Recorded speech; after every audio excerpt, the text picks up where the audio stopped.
I'm John Bradley. I'm the Group Financial Director of the SIL Holdings Group.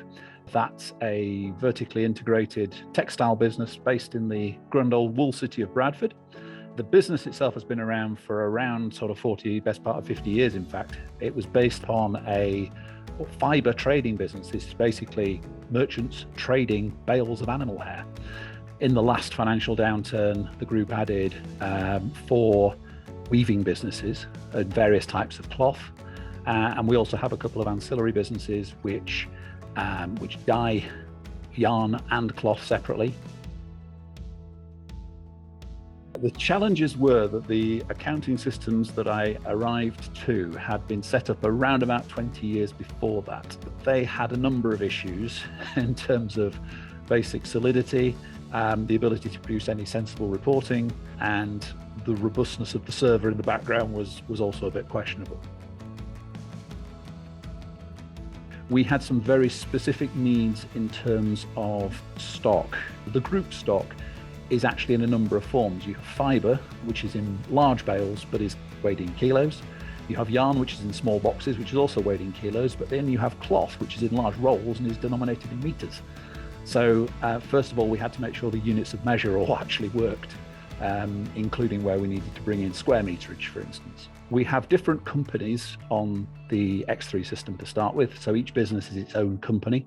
So it has its own set of books and its own readily identifiable set of results from a trial balance. We weren't actually necessarily looking to put X3 in to start with. It was to put in an ERP system. We looked at least half a dozen potentials. We narrowed it down to 2 potential suppliers and two potential systems.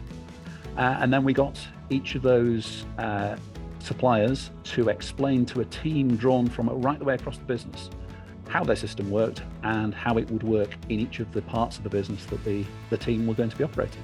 I've had 2 ERP systems to put in my career, and at the same time, not just me, but a group of 10 or a dozen of my colleagues have picked Inixion and Sage X3 as the best solution to their business. The original implementation took around about 3 months. Initially, because we'd had a system that was so well ingrained into the business, that I don't think that even having picked a team from around all the various departments around the group, that everybody fully appreciated how complex this was going to be and how different from the existing system this was going to be. The key thing that Inixion do, both initially when they put the system in with version 6.5 and also then with the upgrade to version 12, before any setup was actually started, there was a thorough understanding of exactly what each part of the group did, what the key drivers were for that business, how things were done, and how best they could be done on X3. Everybody in the finance team uses X3. If we look at the buying function, the accounts payable function, they're processing supplier invoices, which generally arrive now by PDF.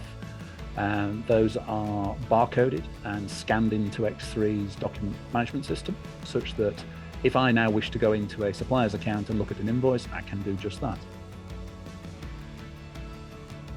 We originally put in version 6.5. It wasn't the newest system at the time, but it was by far the most stable. We got to the midst of the pandemic, 2020, and essentially the support for version 6.5 from Sage and from Inixion generally was coming to an end. And what we needed was a system that was going to be robust for the next 5 to 10 years. So the decision to upgrade was reasonably straightforward. The first thing we all noticed was speed. It's just so much quicker than version 6.5 in producing things like reports. It's a very solid, stable system which still does exactly the job that we've always wanted it to do, but it just does it a little bit more effectively and a little bit more efficiently, and is good to go for the next, hopefully, 5 to 10 years. We know with Inixion that they are a single product provider. They are experts in that product. They are experts in all parts of that product. And they have implemented that product for hundreds of other people over time, have learnt good practice, they've seen bad practice, and they will make sure that we get the full benefit of that experience, I think. It has professionalized our operation immensely. The whole process from start to finish is a lot slicker, a lot more professional, a lot better as a result from a business perspective.